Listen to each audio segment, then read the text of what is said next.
Hey everyone, welcome back to Tactical Magic. This is Molly Mandelberg, your host, and I am excited to be bringing this episode to you today because we are in a time in the world where it is so valuable and so important to be focusing on our own healing. Self-care has become kind of a catchphrase, but it's really about finding the pathway to come home to ourselves, to actually self-actualize, to focus enough attention on who we're being and how we're caring for our bodies and minds and souls that we can actually show up in the world and do the work that we're meant to be doing, no matter what work that is, whether you're waiting tables or whether you're, changing lives as a transformational leader. It's important to stay on the path to continue focusing on how we're growing and how we're evolving. And so I'm excited to have our guest here with us today. I will let her share more about herself. It's not just about mastering technology. It's not just about brand or messaging. It's not just about making more money. It's about showing up in a big way so your people can find you. This is about bringing your most wild and authentic self into the hustle and grind. Welcome to Tactical Magic, a business strategies podcast for the warrior goddess entrepreneur. Davina Zarnighian has her own methods that have been influenced by a lot of different experts and healers and amazing practitioners. And she helps you to implement new practices slowly so that you change your life for the better. Currently, she's working as a professional speaker and energy consultant for companies. And I imagine she works with individuals sometimes as well, maybe. Davina, share us a little bit about yourself. Hi, everybody. So I never thought when I was younger that I would be in this field or even just speaking about it. When I was younger, I always knew I was a sensitive child. I got extra help in school, and where I was, I don't think I was being nurtured enough. It was always like, there's something wrong with you. There's something that you need to fix instead of, well, this person just needs a little TLC, a little bit more care. So I grew up kind of suffering with like my sensitivity, and I didn't know like what to do with it. I just always thought there was something wrong with me. It wasn't until really that I got a little sick senior year of high school, and doctors could not figure out what was wrong with me. I wasn't able to walk for a little bit. I had terrible like stomach problems. I was put on so many meds, but still there wasn't like a definite, this is what's wrong with you. It wasn't until I first met probably one of my mentors, Dr. Suhu. He's an amazing naturopath, and he taught me what biosyntony is and how you could really heal yourself with different elements from nature. So I think that was like the first thing that really got me into how, healing can really help you when regular doctors cannot or are confused at what's going on in your body.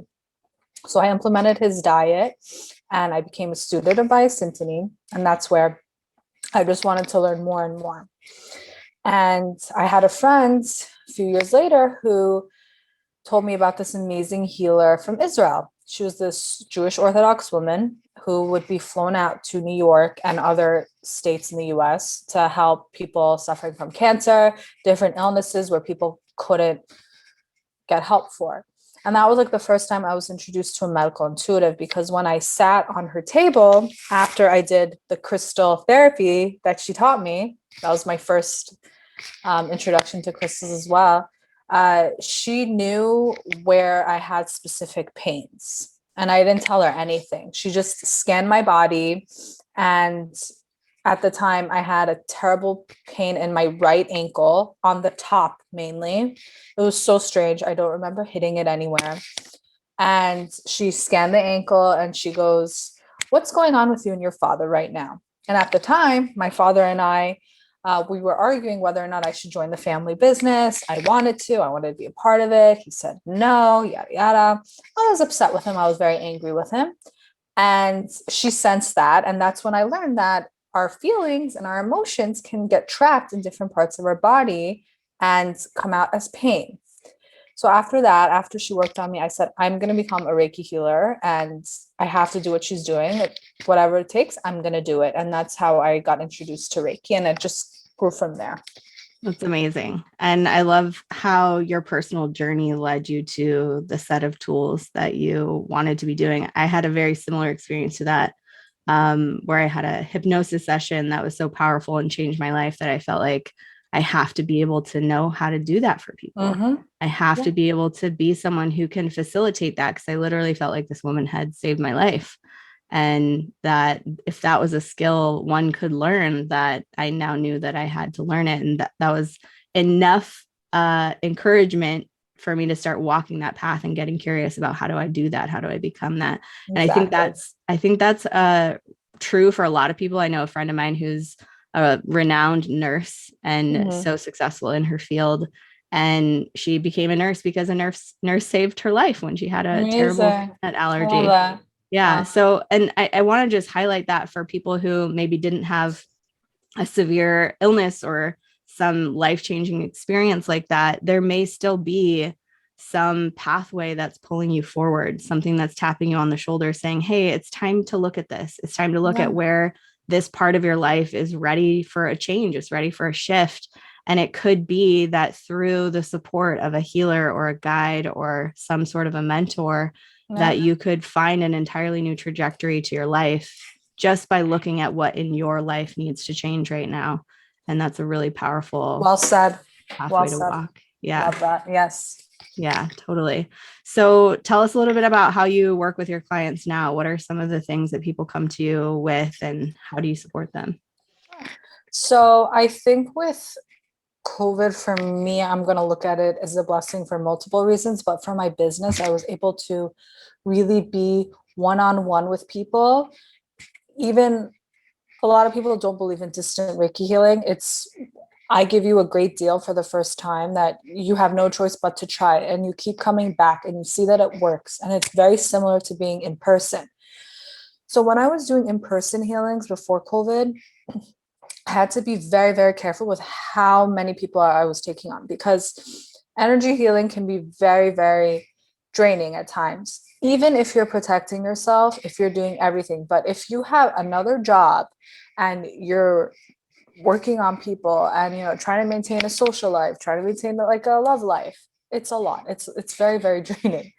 So I'm always very careful with how many people I work with at a time, because I want to give you like 500% of me. Like, you're going to get all of me all the time. I go out of my way. And we usually first start with distant Reiki sessions to kind of get you familiar with what I do if you've never done Reiki before. I also did group Reiki sessions during COVID. That was really fun, like 3 times a week for like 2-3 hours. I was working with different groups of people. And Wow. yeah, and a lot of people were just trying it because it's COVID and they're bored and they want to try something new. But then I met people who are really dealing with a lot of illnesses that they need relief from, and they're confused and they're scared and they don't know where to turn. And the Reiki kind of helped them relax. It calms their anxiety. But I'm also fortunate to be at worked with so many doctors and healers in my life that I have just like a black book of people to direct you to that can help you. Like, I always just refer because I want, because obviously I can't do it all. No one can do it all. We have to lean on each other. So I feel like my distant Reiki sessions kind of act like as a consult, like an introduction. And then from there, if anybody wants like coaching, I could do that separately. Or if they want like infusion coaching with healing, that also works. I basically go on what people need at the moment. But lately, it's a lot of just distant Reiki sessions, comfort of their own home, literally like even in their office during lunch, 10 minutes. They get that like energy and they're good for the rest of the day. Yeah. Yeah. And I feel like there's probably a lot of people listening that have maybe heard of Reiki and thought, oh, that's a little too far out. I mean, Yeah. yeah. How can you sort of describe the process, or like, yeah, Sure. what's it like? So to make it really, really simple, we have different ports of energy in different parts of our body. So when we're stressed, when we're taking in toxins and bacteria and sadness and even joy, all that can accumulate in these different parts of our body. So if somebody, for example, isn't speaking up a lot in work or in their love life, they might have a blocked throat chakra, and then they might develop problems with their thyroid. They might have like constant like strep throat or sore throats, stuff like that. If somebody is, dealing with like a heartbreak, a loss, grief, they might start developing like excessive coughing, tightness in their chest.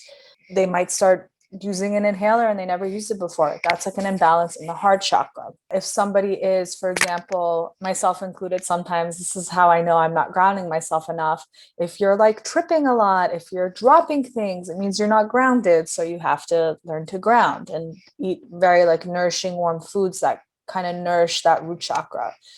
So based on the specific problems you might have, you will be able to tell if you have like an imbalance somewhere in these chakras. And that's what Reiki does. Reiki like moves it, and it comes out either with, my clients usually feel a lot of digestive release. Some people cry, and some people have really bad anxiety attacks. So everyone's different. I love that. And I love that the overarching sort of theme here is to recognize that Western medicine can definitely help us with a lot of things. There's a lot of amazing, innovative, like growth that industry has achieved, and it still doesn't account for or have the ability to diagnose or to heal a lot of the things that are going on with our bodies, and a lot of the things that seem like symptoms when really they could be psychosomatic, or they could be energetic, or they could be healed with literally just more awareness of what we're eating, or more awareness of what energies we're consuming as well. Exactly. What we're digesting both physically and energetically.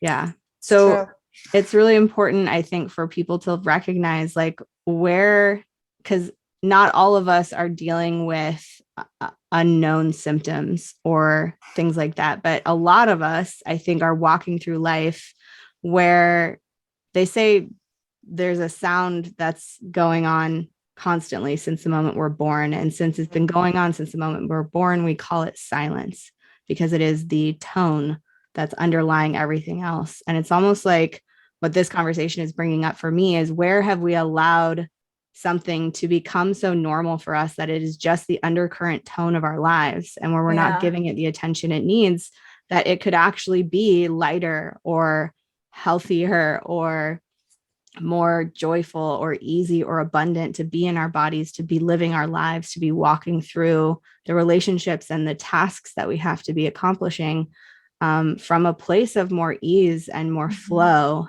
and more peace and light. And so I feel like this is almost like a reminder to look at, where is that nagging thing in the background that you keep saying, oh, it's nothing. Oh, it's nothing. I know for me, I have a low back injury from like 6 years ago that if I'm not exercising, that pain flares up. And I will go weeks, sometimes months, when my life is really busy, just pretending it's not there, but always kind of like holding it or wanting to move it, or not giving it the attention that it's asking for, or asking it what it needs. And just living with the pain. And that's a physical version of it. But there's also so many emotional and mental and spiritual places where we have a sticking point. A lot of times you can notice this, like when you get triggered by something, and you think, okay, I'm just not going to deal with that person anymore. I'm going to go over here and deal with different people. And it's like, okay, but what was that poking at for you? And where is that something in your system that's ready to move or to be looked at and be addressed and healed? Because if not, then there's always going to be another version of that person who comes over to poke at that trigger. 100%. And a lot of people don't realize that. Also, I want to mention, the company you keep is really, really important to your overall energy. It can stop you from real succeeding in life. Honestly, it's like so important to be around positive people. And if you're constantly around people who are always nagging and negative and sick, that's going to be you soon. And Reiki is so great for that, because when you're taking that time to do the energy healing, you're putting more time into your self-care, more into yourself.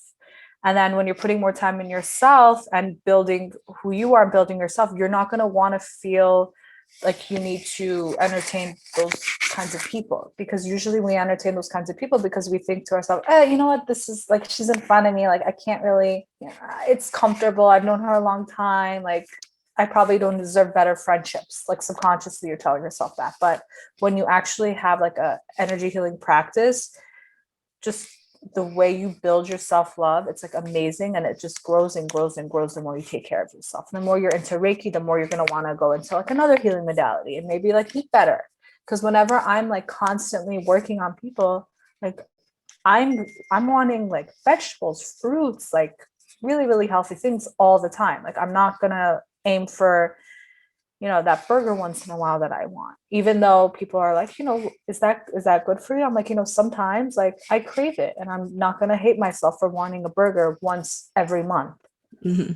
So it's about like listening to yourself and like tuning into what you really want. And Reiki does that. It's great. Reiki is a way to tune into what you really want. Mm-hmm. So I'm curious, do you still work with mentors and practitioners, or do you do Reiki on yourself most of the time now? What's that? Both. Yeah. Both. I'll never stop learning from other people. Recently I was in Miami and I was feeling really, really, really off. And I had seen this practitioner in Miami that everybody was like talking about. And I was like, you know what? I need to go to him. I went to him, picked up a few more skills, like which I love to do with all these different healers that I see, but he really, really made me feel better. And it was like a great release and therapy session. So I try to every once in a while, wherever I am, go and see somebody. Like when I was in California back in June, I met with one of Madonna's healers and he was fantastic. And now I'm like advertising chromotherapy because of him, because I learned about it from him. And it's just, so yeah, I work on myself obviously, but if I have the chance to meet with someone new and learn something new, I'm going to take it 100%. Yeah, I love that. And I just want to acknowledge in you that you are a voracious learner who's like always ready for more tools and more skills. And I'm totally that way too. And I admire that in a person. Yeah. Because getting curious really allows you to grow when we're willing to follow that and not say, my life is what it is and this is who I am and this is how it's going to be. And I'm just like dealing with it. That there's a stuckness there. There's a barrier and a limitation to all the beauty and the magic of life that's trying to come at you. And when you're willing to get curious and say, I don't know why I'm being pulled to this person, got to have another session with them. Yeah. Or like, I'm ready to learn this new modality and I want to see what that's like. It's really powerful to say yes to life in that way. I'd be fully transparent. I just took shrooms. Not today. I did shrooms. Before this podcast? Not before this podcast. Sorry, the way I said it was terrible, but I just had an experience where I was microdosing. Ah, nice. So how was the microdosing experience for you? So I'm very into like signs, and if things are meant for me, I'll get a bunch of signs. So the morning I woke up saying like, hey, I'm going to take it, but like, am I going to take it? I was debating on it. I had a podcast interview with this guy who runs like men's groups. And he starts talking about his experience with shrooms. And I was like, okay, this is my sign. And I was like, can you tell me more about it? He told me more about it. And the key is to get excited about it so you don't have a bad experience. So I took it. The first time I took it, I was super happy. My whole body was just like loose. I was calm. I was giggly. The next few times I took it, I became very introspective, very critical, very analytical. Those 2 times were a little bit rough. But then after that, first of all, it also like heightens your pains. Like any pain that you had, it kind of like brings it out and then it calms it down. So that was like another big symptom. But after those 2 times, it kind of got better. And I feel like I became like used to it. And I find myself being less reactive now. I'm a lot more calm. I don't find myself like snapping. So it gives you a higher perspective. Yeah, definitely. We've had an episode a few months ago with Dina Justice, if anybody wants to know more about psychedelic therapies. We've also had Joe Moore on the show, I believe, who's the facilitator of Psychedelics Today. But yeah, psychedelics and entheogens and entheobotany, it all has really amazing opportunity or possibilities for therapeutic growth. And microdosing is really an amazing way, like you just said, to highlight the things that need rewiring a little bit and to take your brain and your like spirit to a higher state so that you have a different perspective on what seems normal in your life. Nice. I've had a lot of experiences with ceremony and with psychedelic exploration myself. And yeah, it's a powerful tool. And I wonder if that needed to be I mean, it helped me, even though like I don't know if it happened for you, like in between like maybe whatever 1 or 2 doses, if you like they were didn't take it close enough. Did you get like a little sad? Like, did you feel like a little depressed?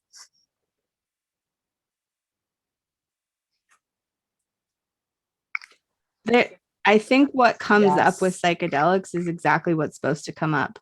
So it's like whatever energy needs to move, we're going to experience that. And sometimes it's good and sometimes it's bad. When I was in college and trying mushrooms for the second time, actually maybe the first time, my very wise friend, I think, was quoting Terrence McKenna and said, it's only a bad trip if you come back the same person. Yeah. And I've held that belief for many years because it's true. We go through hard things in life and those things are designed to change us. They're made to help us grow and help us evolve and push us into the discomfort so that we choose to finally find a way out of it. So I feel like the point of microdosing or the point of any therapeutic, not just substance, but any therapeutic process is, yes, discomfort might arise, like a deep tissue massage is not very comfortable. But the point of going through that discomfort is to find the desire to move through it. I think so. Side. Now that I look back, I'm like, I needed that. Yeah. So whatever came up was exactly perfect and right, in my opinion. Yes. We do not. Yeah. And we'll just say for legality reasons that we're not condoning anyone partake in substances, and please, which I did, get the support of your therapist or mental health team to make decisions on what paths are right for you. Yeah. Good. Awesome. Yeah. So we have a few minutes left, but I just want to know, like, people out there who are thinking maybe it's time to try Reiki, or, I think I'm ready to find a mentor or maybe even learn a new modality. Who's ready to come and work with you, and how can they find you?